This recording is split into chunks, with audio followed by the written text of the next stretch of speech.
ఈ పార్క్ మా ఇంటి దగ్గరలోనే ఉంది. ఖచ్చితంగా వీక్లీ ట్వైస్ అయితే విజిట్ చేస్తాము. ఎందుకంటే అట్మాస్ఫియర్ నాకు బాగా నచ్చుతుంది. ఈ పార్క్ పక్కనే పెట్స్ హాస్పిటల్ కూడా ఉంది. అందుకే ఈ పార్క్లో మనం చాలా రకాల పెట్స్ని చూడొచ్చు.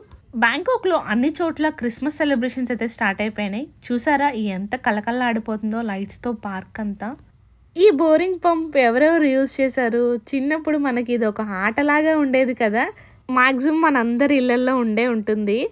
ఈ పాండ్ నిండా ఫిషెస్సే ఉన్నాయి. మోక్షి చాలా ఎంజాయ్ చేస్తాడు ఈ పార్క్ వస్తే. నేను ఉయ్యాల్లో సెటిల్ అయిపోయాను. మనకి ఇష్టమైన పని చేస్తున్నప్పుడు లోకాన్నే మర్చిపోతాం కదా. నాకు ఉయ్యాలంటే పిచ్చి. నేను ప్రసన్న ఎదురువదు కూర్చొని ఊగుతూ ఉంటే మా ఇద్దరికి ఐస్ క్రీమ్స్ ఇస్తున్నాడు మా మోక్షిగాడు. మీలో ఎంతమందికి ఉయ్యాలు ఊగడం అంటే ఇష్టమో కింద కామెంట్ చేసి చెప్పండి. నాకు చాలా బాగా నచ్చేసింది ఈ పార్క్. వీడియో నచ్చితే లైక్ చేసి సబ్స్క్రైబ్ చేయడం మర్చిపోవద్దు. Thank you for watching. Bye.